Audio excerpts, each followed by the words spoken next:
Tá bom, Paulo? Tu vais funcionar aqui? Sim. Bom, obrigado ao convite da Lívia, da Laura. Obrigado também à presença de vocês, de todas e todos. Bom, acho que a minha primeira inquietação, logo que eu recebi o convite, foi pensar as afinidades, né, e as proximidades entre os aspectos que constituem, então, essa cidade da indiferença, né, que a gente elencou aí: a discriminação, o isolamento, a anomia, né, o esvaziamento da vida pública, o medo e a violência, né. Então, a minha comunicação ela tem um duplo objetivo. O primeiro é compreender essa cidade da indiferença, então, a partir na proximidade desses aspectos, a partir do espaço socialmente produzido, né? Então, o que eu quero evidenciar é que o espaço, como já anunciou, inclusive de manhã o Pedro, que o espaço urbano ele não tem sido um mero palco ou pano de fundo desses processos sociais, né? Mas ele expressa, intervém, ele garante as formas de sociabilidade e subjetivação desses processos, né? E mais, o espaço urbano ele tem produzido sínteses dessas relações sociais.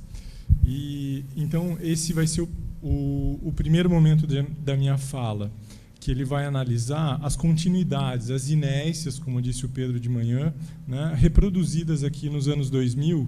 E aqui eu tenho como pano de fundo, né, um diagnóstico de acordo com o qual, mesmo com políticas de valorização de salários, programas de moradia, investimentos em infraestrutura, crescimento econômico,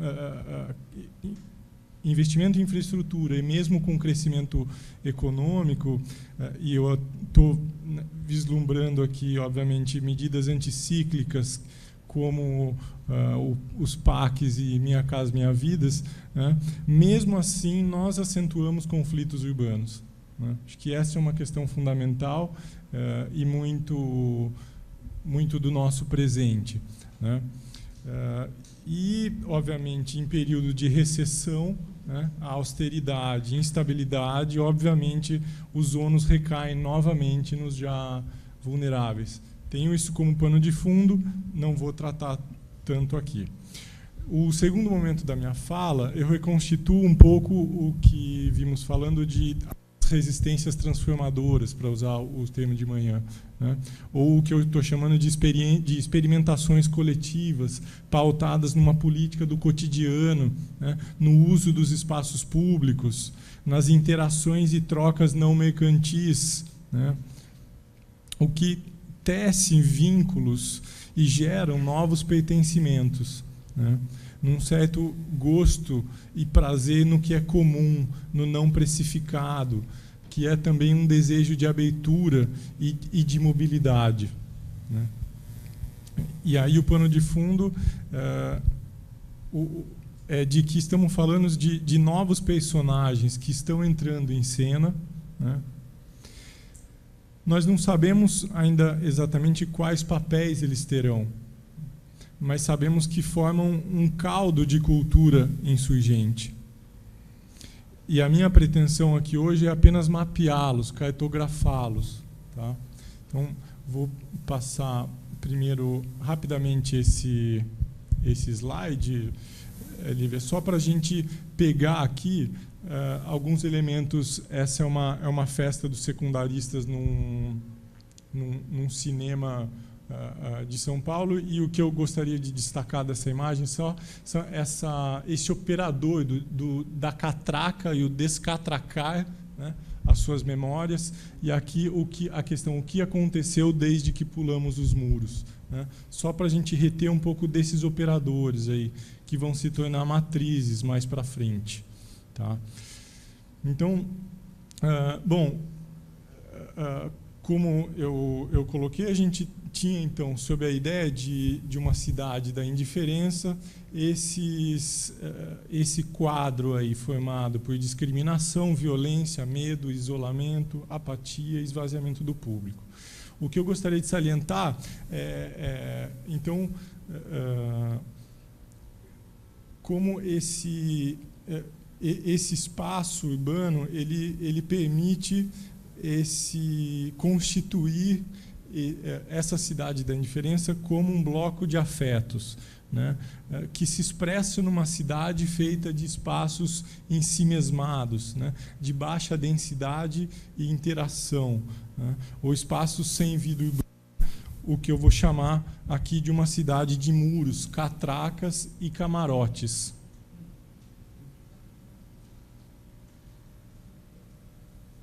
E aí, obviamente, para a gente voltar a falar em cidade de muros, eu estou fazendo uma remissão direta ao texto da Teresa Caldeira, né, que já é um clássico e que consegue, e eu vou retomá-la aqui porque ela consegue captar uma certa sensibilidade cultural, né, uma rede sutil de valorações, de práticas e representações que são absorvidas e circulam pelo tecido social, né? Elas circulam pela opinião pública e pelos centros de decisão no público, né? E isso me interessa também, para conseguir ter um diagnóstico mais matizado e plural, capaz de localizar esses lugares onde a cidade de muros se reproduz, se reitera, né? Então, a Caldeira argumenta que o processo de segregação socioespacial por parte das elites econômicas, né, nos enclaves fortificados, ele é legitimado e justificado por meio do discurso do medo, da proteção contra a violência, o que ela denomina de a fala do crime, né? Algo que, segundo ela, se reproduz em conversas diárias, né, em piadas, em veículos de informação e que fundamenta escolhas e preferências, né? Essa já é uma imagem clássica e tradicional também, né? E, segundo a Teresa Caldeira, a denominada fala do crime também incorpora, estou citando, preocupações raciais e étnicas, preconceitos de classe e referências negativas aos pobres e marginalizados, né? E, nesse sentido, ela reforça, tanto simbólica quanto materialmente, essas estratégias operam de forma semelhante. Elas estabelecem diferenças, divisões e distâncias, constroem separações, multiplicam regras de evitação e exclusão e restringem os movimentos, né? E aí um desdobramento crucial para ela é o crescente uso de serviços de segurança privada, ligado a uma descrença em instituições, o que traz como pano de fundo um sentimento difuso de abandono do que é público, né? Então, ela já consegue percorrer aí um pouco dessa forma de legitimação, a sua resposta na questão da segurança, né, um pouco da segurança privada. E aí, não menos importante, é o fato de que a denominada fala do crime, ligada a essa certa preocupação, ligada a uma certa preocupação com a decadência social, né, desenvolve nos moradores a disposição a uma convivência seletiva, diz ela, né? Então, citando, os moradores mostram tolerância a pessoas de diferentes grupos sociais, nem interesse em encontrar soluções comuns para seus problemas urbanos. Pode passar. Aqui, só uma outra questão fundamental. Essa é uma imagem recente, bem recente, de uma ocupação do MTST em São Bernardo, né? E aí, claramente, né, aqui um outro traço, né, é a questão da coexistência, né, entre a coexistência muito próxima e visível, né, entre esses extremos, né, de onde se explica também essa reação da necessidade da seletividade, né, de não não estar próximo e não deixar visível esse outro extremo, né? Pode passar. E aí eu selecionei aqui uma outra imagem, um pouco para que reflete também aí como essas disposições elas se capilarizam, né, no tecido social, né, em outros, inclusive em meios de formação de opinião, né, e trazem um pouco essa indisposição, né, com as diferenças e com aquilo que então aqui essa é uma imagem da Avenida Paulista num período em que se tinham muitos desses que eram chamados de modo razoável e às vezes generoso de artistas de rua, né, que são aí os restantes um pouco da geração hippie e tal, né, e aí então eles riscam como não pode dizer que é camelô, né, mas que é artista de rua. Então eles incorporando que então na verdade a gente sabe o que se está querendo dizer aí, né? Então para sintetizar um pouco a Caldeira, ela diz que esses enclaves fortificados eles têm como características básicas, são propriedades privadas para uso coletivo e enfatizam o valor privado e restrito, ao mesmo tempo que desvalorizam o que é público e aberto na cidade, né? São voltados para o interior e não em direção à rua, cuja vida pública rejeitam explicitamente. São controladas por guardas, né, que impõem as regras de inclusão e exclusão,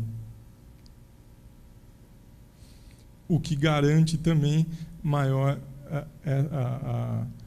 a homogeneidade, né, que é um outro traço fundamental.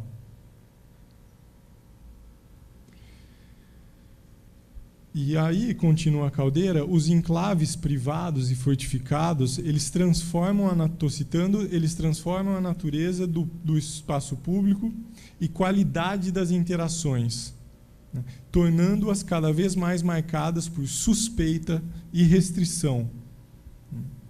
E aqui, de novo, os elementos, então, do medo, a discriminação, né, e o esvaziamento do público.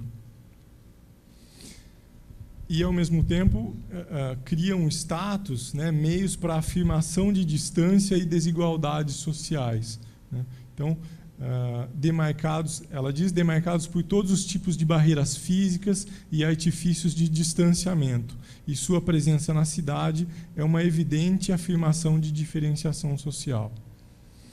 E o argumento da Caldeira ganha potencial explicativo ao evidenciar que esses elementos desse padrão de urbanização, eles se tornam tendências sociais, ou melhor, tornam-se hegemônicas, né? O paradigma do enclave era o condomínio distante, né? Mas seus signos anexos, quer dizer, o controle, a segurança, seletividade, distinção, negação do que é público, eles foram levados a, por exemplo, edifícios de padrão médio e populares, né?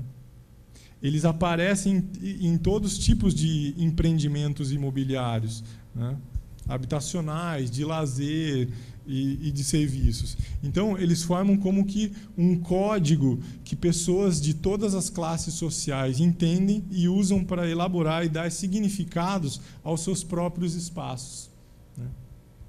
Um pouco, a meu ver, na chave do que o Pedro estava falando de manhã também, como uma certa inovação, ela reestrutura, redefine toda a estrutura urbana. E aí é interessante que, sem eu saber, foi um pouco imprevisto, uma outra referência que eu trouxe do Christian Dunker, né, que mais recentemente entende como a cidade de muros, né, pautada pelo modelo do enclave fortificado, isolado da cidade, né, é compreendido enquanto uma estrutura psicossocial, o que ele chama de uma lógica de condomínio, né? E o campo disciplinar do Christian Dunker permite dar a essa lógica do condomínio um estatuto de um operador que associa sintomas psíquicos, né, às condições socioespaciais de uma nossa brasilidade, né. E o Dunker ele segue a tese da Caldeira, né, na qual o enclave é um abandono da cidade, uma indisposição em relação aos rumos partilhados e às contradições sociais, né. E aí diz o Dunker, as diferenças de classe e de raça não foram tocadas, mas, ele diz, resolvidas por meio de um sutil código de circulação e de convivência apartada entre os serviçais e os moradores. O que para Dunker é uma forma de vida comum sem uma verdadeira comunidade. E aí ele reitera alguns elementos que a gente, né, a questão da indiferença aparece de novo aqui. Ele reitera um uso higienista da razão, uma vida planejada, ascética e controlada. Ele diz um falso universal, justamente porque reproduz uma estabilidade que se abstém e reforça os conflitos urbanos, seus estigmas. E para Dunker, a lógica do condomínio segue um pouco os 3 momentos de fantasias neuróticas, né, que eu não vou entrar tanto aqui, mas que é a idealização na qual se suspende a diferença entre real e ideal, em seguida um sentimento de esvaziamento e frustração na repetição cotidiana e depois montagens compensatórias, ele diz. Mas com a Caldeira e o Dunker, podemos reforçar o argumento de que a cidade de muros não é apenas um padrão de urbanização e sociabilidade, mas ela é um imaginário social que orienta práticas e representações corriqueiras, né? Discursos, diálogos, piadas de reunião, como a Caldeira diz, né? E também instituições, né? A política institucional e a justiça seriam dignas de nota. Em suma, a cidade de Muros tem organizado uma vida social cotidiana, né? E o que eu quero argumentar é que a primeira década dos anos 2000, em grande medida, operou em continuidade, né, com esses processos históricos. Não somente fatores objetivos, mas também intersubjetivos que caracterizam a vida urbana, né, mudaram muito pouco. Então, o reforço do enclave como tipologia, né, e objeto de desejo, a fala do crime como motivo de legitimação, né, as barreiras como invisibilização e bloqueios sociais, além da estigmatização da pobreza, implosão do público. E, sobretudo, a criminalização da população negra e periférica, né, que espacialmente também isso fica mais claro, né, como ela se dá essas intersecções.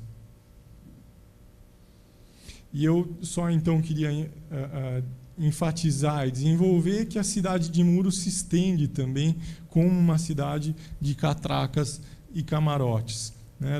Precisamos lembrar que outros elementos fundamentais desse padrão de urbanização é historicamente o rodoviarismo, né, marcado pela valorização do automóvel, a provisão de infraestruturas preparadas para esse meio de transporte, em detrimento do transporte coletivo e das mobilidades ativas. Metrôs e ônibus com linhas insuficientes, abarrotados, que exigem das classes populares o ônus de passar até 4 horas diárias no seu deslocamento, além de tarifas que chegam a ser o terceiro maior gasto no orçamento das famílias de baixa renda. E aí o transporte e seus usuários continuaram secundários na política urbana, ou então no Rio, dentro de um urbanismo de mega eventos, né? Já a ideia do camarote traduz um pouco algo que sabemos desde os estudos sobre a formação do Brasil, né? Por exemplo, com a noção de espoliação urbana do Kovarik, né? Mas depois com Flávio Vilaça, Hermínia Maricato e tantos outros, né? E algo que se reforçou nos últimos anos, o espaço urbano produzido para a geração e reprodução de capitais como balcão de negócios, valoriza o solo urbano de tal modo que torna o acesso à moradia e à cidade precificado em patamares que estão fora da realidade das classes populares, né? A gente pode lembrar de alguns números aí, em São Paulo, de 2009 a 2014, o valor dos imóveis, a alta dos imóveis foi em torno de 200%. E aí há cada vez mais áreas que são reservadas a poucos que podem pagar por elas, né? É o que se desenha novamente no programa Cidade Linda de São Paulo. Mas o camarote também encarna um regime de visibilidade caracterizado pela exposição espetacularizada daquilo que é privativo, o exclusivo, o diferenciado, né? Separado do que é coletivo e comum.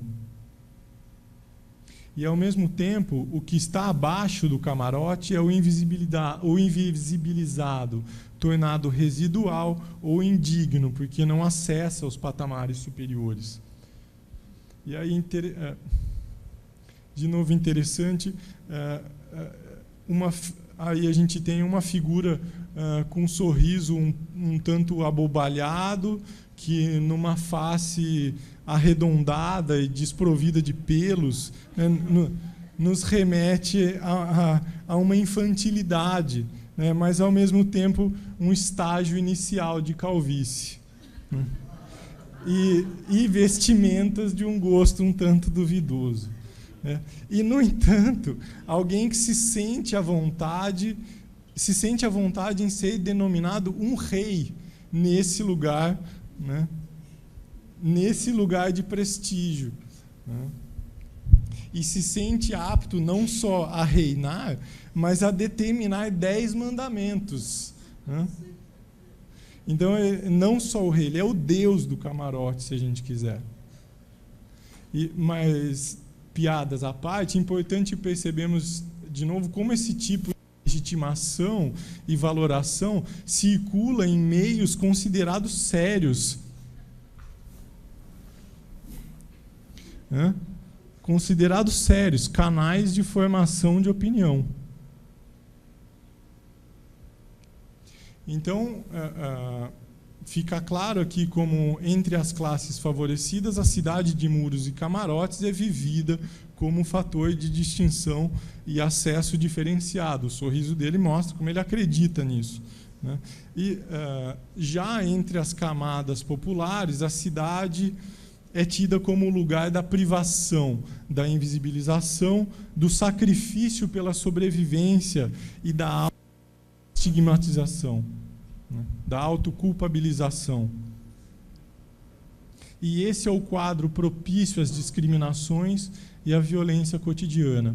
E eu só queria, um pouco antes, complementar esse quadro com considerações de Pierre Dardot e Christian Laval, para quem a noção de neoliberalismo, e aí também, de novo, uma coincidência, o Vladimir Safatli estava dizendo ali, mas ele não citou as fontes, eu não posso me dar essa liberdade ainda.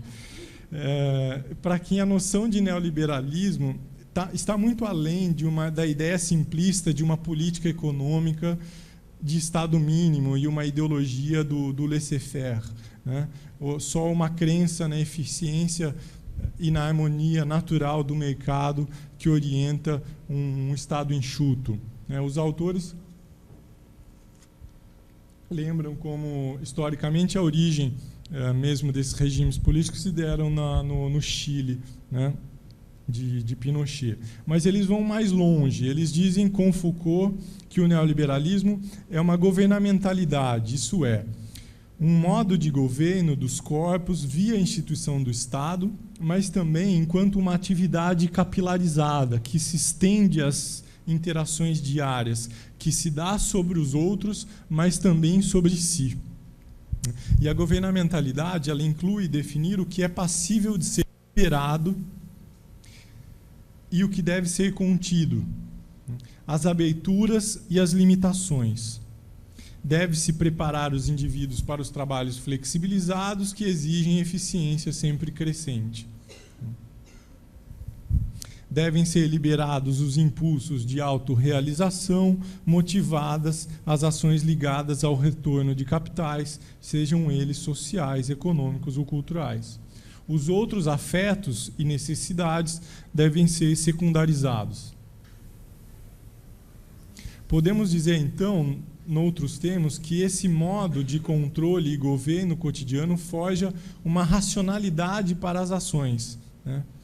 Ideais de conduta, formas de sociabilidade e subjetivações. Esses processos têm como princípio, nos termos dos autores, a lógica da concorrência, né? Aquela que pode incentivar a inovação e, em condições adversas, colocar todos contra todos. A empresa, por sua vez, torna-se modelo e referência que se estende à sociedade, se quisermos, a partir da engenharia de produção, da publicidade, a literatura de autoajuda, a cultura corporativa e até o modo de preparar os filhos ao mundo. E essa reflexão mais abstrata, quando espacializada, nos permite reforçar que há um regime competitivo na cidade de muros, catracas e camarotes. Dentro há vencedores, aptos a criar e orientar normas, né? Representam as formas de vida e pressionam um modelo de urbanização. Os vencedores são também os que conseguem se deslocar por ela. Os de fora são os constantemente barrados, bloqueados, os que arcam com os estigmas de serem os pouco produtivos, os que não se esforçam o suficiente e por isso não chegaram nos postos de comando. O que eles também incorporam e se autoculpabilizam.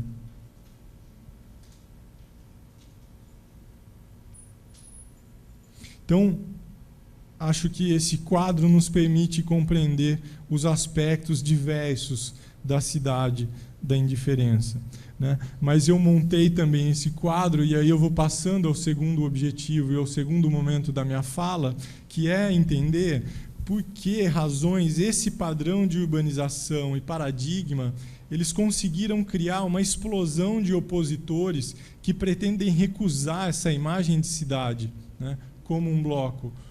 Essa cidade feita de muros, catracas e camarotes, que, no entanto, sem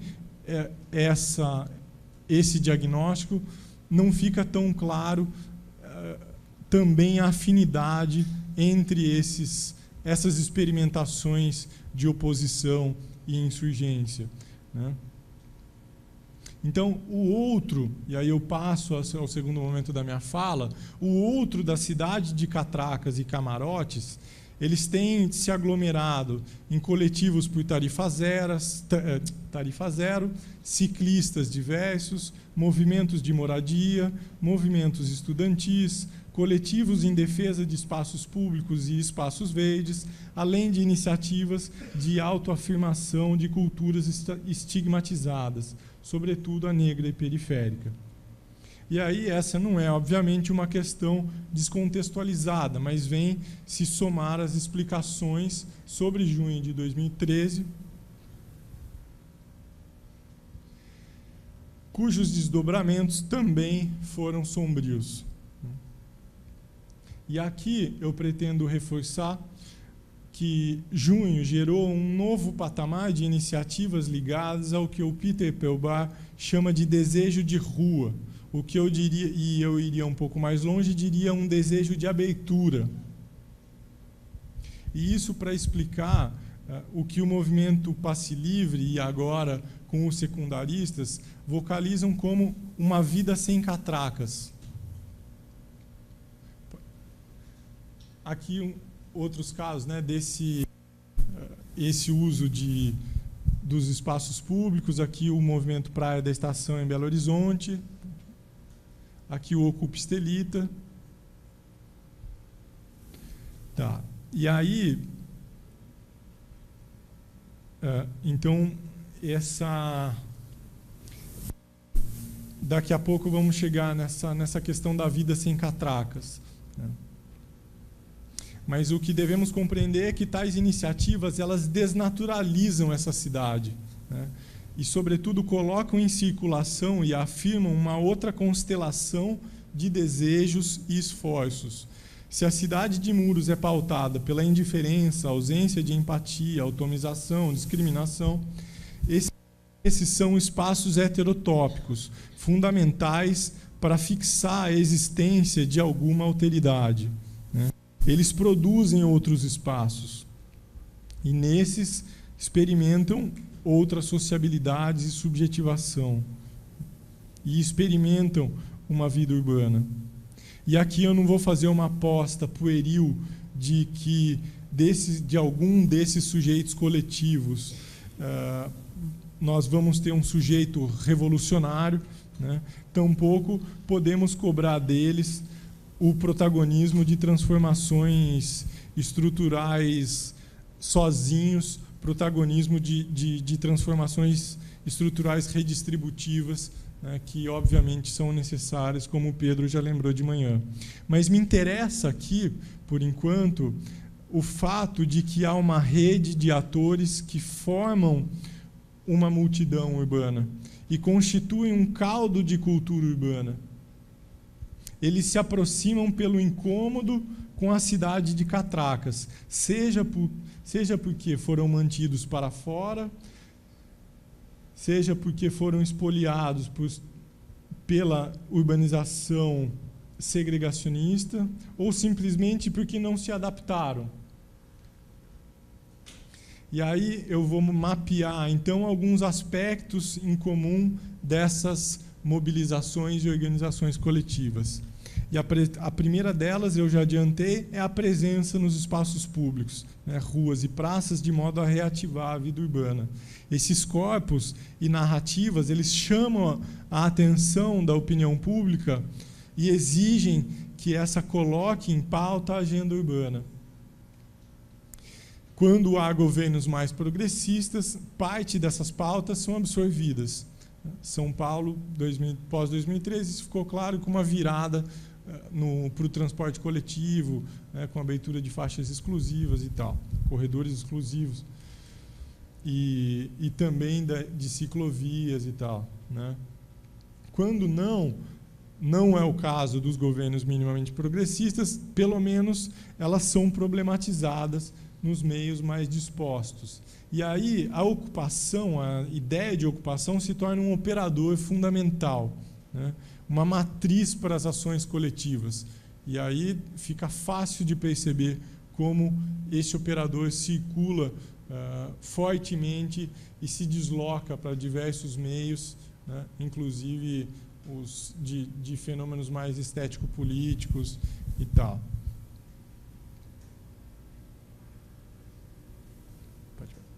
E aí um outro traço fundamental é a clareza de que transformações significativas se dão na vida cotidiana, né?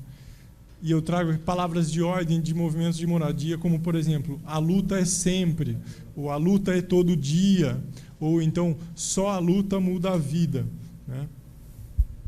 Que remete-nos, se a gente quiser, ao bordão de maio de 68, né? Segundo o qual o pessoal é político. E isso tem como pilares o que podemos denominar, de modo geral, de pré-figurativismo, que significa, também grosso modo, que não aceitamos reproduzir em nós estruturas que queremos derrubar. E isso significa um princípio de exemplaridade, né, que orienta condutas e que também pode gerar novas neuroses coletivas. Mas é o que o Rancière entende por uma política, nos termos dele, que não separa os meios dos fins. E outra potência dessa política do cotidiano é não considerar as fronteiras entre o possível e o impossível, mas sim baralhar essas dimensões. E aí aqui é interessante a noção de cotidiano, né? A noção da transformação desde as raízes, que é o cotidiano, e, de novo, um operador que vai nessas fronteiras entre o possível e o impossível. Pode. Aqui, então, por que a ideia das catracas? E fica para uma outra conversa, talvez, como nós estamos tratando também de um momento histórico onde a questão do deslocamento e da mobilidade ela é fundamental para o acesso à cidade, mas também nas novas formas de acúmulo de capitais e de exploração, né? No novo espírito do capitalismo, os autores reforçam como as novas formas de exploração se dão num modo em que entre os que são capazes de se deslocar e fixar o seu outro.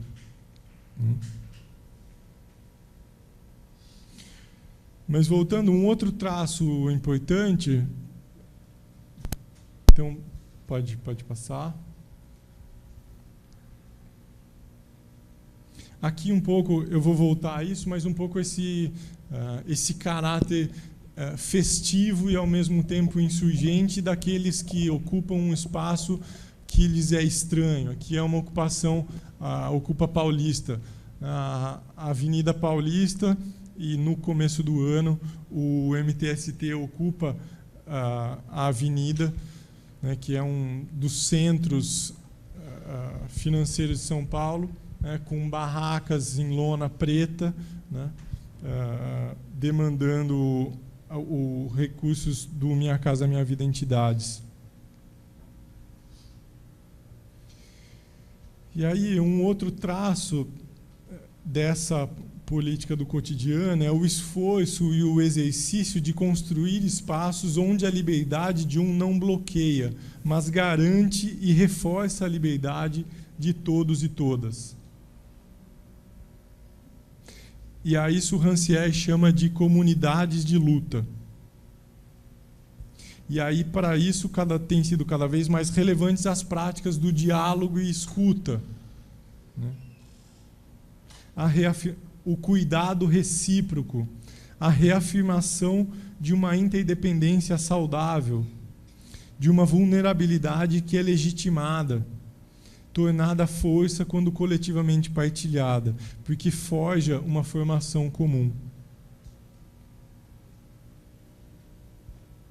E que está ligado a o esforço de construir espaços no princípio de igualdade, horizontalidade, sempre repactuado, porque é difícil, né? São práticas de auto-organização, autogestão, alternância de papéis, tarefas, trabalhos cooperados, que permanecem em movimentos mais organizados, porque os militantes se veem representados diretamente, o olho no olho, né, pelas figuras de direção. E a divisão de tarefas é feita como facilitadora do bom funcionamento da organização no território, não como um vício de hierarquização. Um outro aspecto importante é que eles operam de modo territorializado e transversal. A autoafirmação desses significados não separa questões identitárias daqueles de sua agenda. Então, machismo e discriminação são tão inaceitáveis quanto uma cidade reservada aos negócios.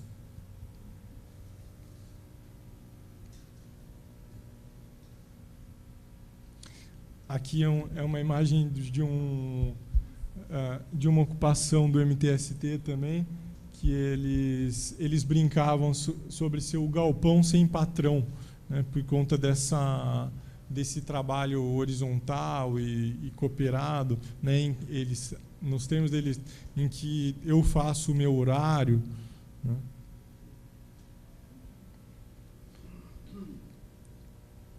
Então, aqui de novo a questão, esse é um encontrão do levante popular da juventude, né, a questão do sentar-se juntos e as práticas do diálogo e da escuta, né. De novo.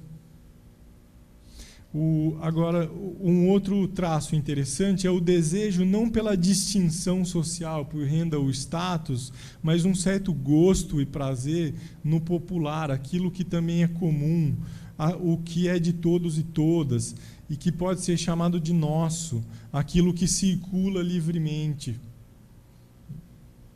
E isso gera uma outra disposição ao pertencimento, né? Na completa contramão da lógica do condomínio e do camarote, aqui se pode entrar e participar qualquer um, né? Justamente, sobretudo, aqueles que ainda não têm vez nem voz, os sem lugar. E por isso as ruas e praças são seus objetos de desejo por excelência, né? E também constituem-se novas poéticas, o gosto por aquilo que se faz sem recursos, né, com mais improvisação do que preparo, as expressões que dão rosto aos que eram invisibilizados.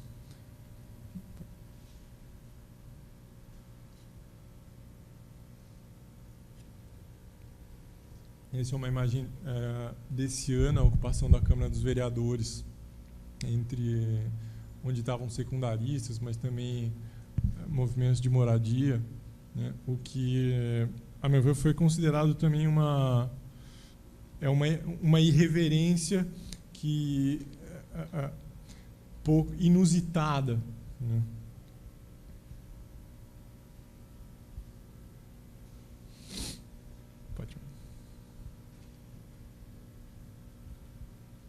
Aqui uma festa, uma intervenção dos secundaristas numa rua recentemente também, agora esse ano, 2017.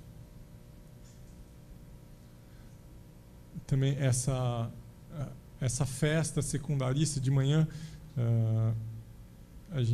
alguém comentou sobre a necessidade de ritualizar, e essa festa foi agora em 2017, um pouco como uma comemoração de 2 anos depois. Eles falam, né, a ideia era o que aconteceu depois que pulamos os muros, né? Figurava nos cartazes.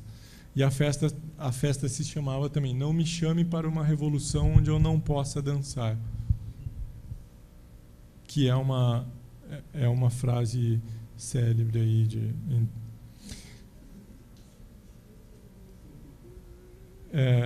então, esse lugar dos sem lugar, dos residuais, gera uma representação partilhada de pular muros, né? Estar fora da normatividade, né? O que os deixa mais abertos a fabulações, a propor outro regime de afetos, né? A reinvenção de si mesmos, a projetar-se performativamente. Aqui o que eu estava comentando, né? E outra interessante também, a minha escolha aqui pelas catracas, como a catraca e o catracar, eles se tornam um operador, uma matriz também de raciocínio. E foi interessante que nessa festa, em determinado momento, tinha um microfone aberto e uma pessoa foi contar, um desses secundaristas foi contar o primeiro dia em que ele catracou.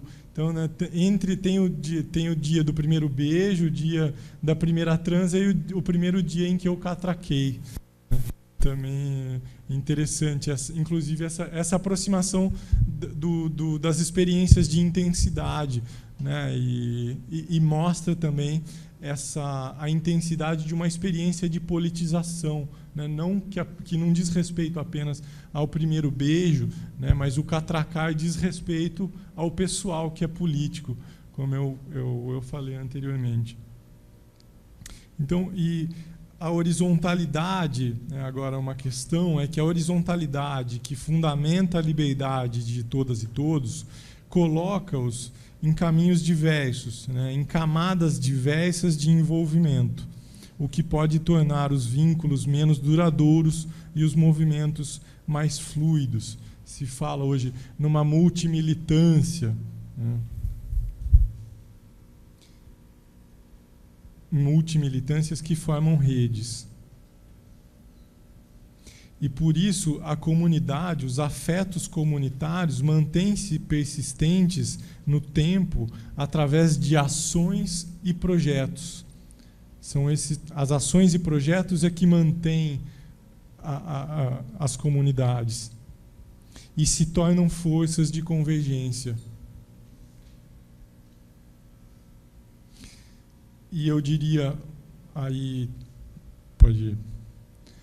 Agora, só mais uma coisa como um outro evento, né, e aí eu não vou discutir os graus de politização e a contundência de cada uma dessas ações e desses movimentos, mas continuar nesse exercício de mapeamento, né, de irrupção, né, de insurgência. A questão da pedalada pelada, né, que já tem aí uma certa tradição pelo mundo e também em São Paulo, né, e onde se tem frases do tipo obsceno é o trânsito, né, mais amor, por favor, né, então que também remete, como está o meu tempo? Acho que tá meio em cima. Sim, tá. Então, depois eu conto a piada sobre um caso bem interessante, né? Não, é que essa coisa da irrupção, assim, em que nessa pedalada pelada, a gente ia lá na Paulista e o outro lado da Paulista estava congestionado. E aí, saindo todo esse pessoal, e do outro lado, num carro que estava então congestionado, um senhor com a sua esposa ao lado, um senhor já aí nos seus 65 anos e tal, já um pouco uma fisionomia, diríamos, de um urso, assim, né? E ele saiu, ele via aquilo, ele se sentia convocado aquilo. E aí ele saía e interagia um pouco com o pessoal e voltava para o carro. E daqui a pouco ele via que o trânsito não voltava, ele ia de novo e ia para a pessoa. Não se contendo uma vez e vendo aquele ambiente de nudez, o senhor vai para a plateia e tira a calça e faz assim na frente do pessoal de bicicleta. Então, foi um momento que eu ganhei o passeio só ali de ver a irrupção de pular muros, né, e de romper códigos, né, sendo tocados figuras que não estavam previstas nesse acontecimento. E isso eu acho que é também um traço das ruas, né? É o domínio do imprevisto, o domínio do contato com o que não estava ainda dentro, né? É um pouco do domínio do contágio também que tem essa política do cotidiano, né? E isso, da questão da presença também E, bom, um último traço, eu diria, que é o desejo de fazer parte, de participar nos rumos coletivos, ou, se quisermos, de ser um sujeito coletivo na história. E isso significa um forte senso de pertencimento, que passa por refazer ativamente uma memória, mas também construir coletivamente um futuro, né? Então, não estou forçando a barra aqui, lembrando só, por exemplo, a ideia do descatraque as suas memórias, né? Então, só para finalizar, como então nessa comunidade em que se tem multimilitâncias e se tem uma multiplicação de ações e projetos, de ações e iniciativas, eu chamaria só a necessidade para um outro operador importante, que é a ideia de projeto, né? O projeto que gera convergência e que gera um pouco o vislumbrar a médio e longo prazo, né?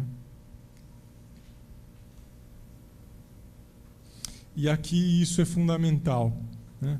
E aí eu terminaria só sugerindo a vocês que dessem uma olhada no que a gente está chamando de BR Cidades, que é justamente um projeto enquanto construção social, né? E aí, obviamente, projeto somente enquanto construção social, que ainda estamos em primeiros passos, tentando reabrir esse ciclo e montar uma agenda, né? Então, é isso. Obrigado.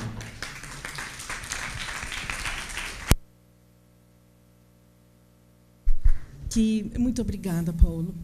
Realmente, as tuas colocações foram muito legais, essa experiência que falas e das ocupações, enfim, me remete àquela história de qual é o antídoto para a nossa indiferença, né? E como a gente reproduz isso. Olha só, vamos fazer um convite a um pequeno intervalinho, para que a gente beba um gole d'água, se espiche um pouco, toma um cafezinho e a gente volta cheio de perguntas e eles não vão nos escapar, certo?